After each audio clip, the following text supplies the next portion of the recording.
ملک میں جس طرح فسطائیت کی چھاپ لگی ہے، مہنگائی کے طوفان اٹھ رہے ہیں، مسائل ہیں کہ بڑھتے ہی چلے جا رہے ہیں۔ ایک تگڑی اپوزیشن ضرور موجود ہے، مگر اس کی عمران خان کی رہائی کے زوردار مطالبات اور جذبات سے پسپائی اختیار کرتے کرتے اب نیشنل ہسپتال میں علاج کے ناتواں آواز میں ڈھل گئے ہیں۔ پی ٹی آئی کے چاند کے سوا ہر لیڈر کو اپنی پڑی ہے، مقدمات کا خوف ہے، اٹھائے جانے کا ڈر ہے، لہٰذا اپوزیشن نہیں رہی، دھڑ پٹ گئے ہیں۔ جماعت اسلامی ملکی معاملات اور امور پر بات ضرور کرتی ہے، مگر یہ ننھی منھی جماعت ہے، اس کے احتجاج اور مظاہرے پیالی میں طوفان سے زیادہ کی حیثیت نہیں رکھتے۔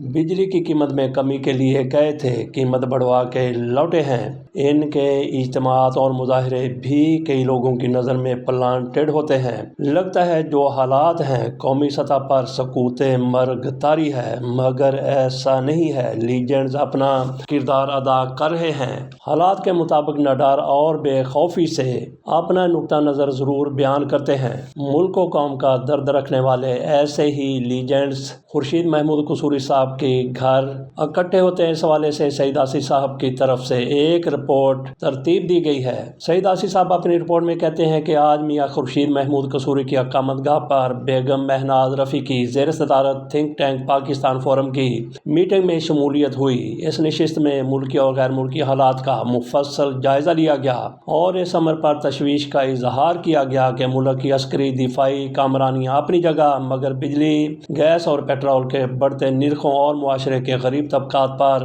تجاوزات کے خاتمے کے نام پر پیرا فورس کی جانب سے جو مظالم ڈھائے جا رہے ہیں اور جس بے دردی کے ساتھ مہنگائی مسلط کی جا رہی ہے، اس کے باعث عوام سسٹم سے بدظن ہو رہے ہیں۔ اس لیے حکومت کو گمبھیر تر ہوتے عوامی مسائل کا احساس کرنا چاہیے۔ اس نشست میں سیاستدانوں، ریٹائرڈ سول اور ملٹری بیوروکریٹس، قومی اخبارات کے ایڈیٹروں اور دانشوروں کی یہ متفقہ رائے تھی کہ موجودہ سسٹم جیسا بھی ہے اسے چلتے رہنا چاہیے اور اس میں موجود ادارہ جاتی خامیوں کو دور کرنے کے لیے حکمران طبقات کو قائل کرنا چاہیے۔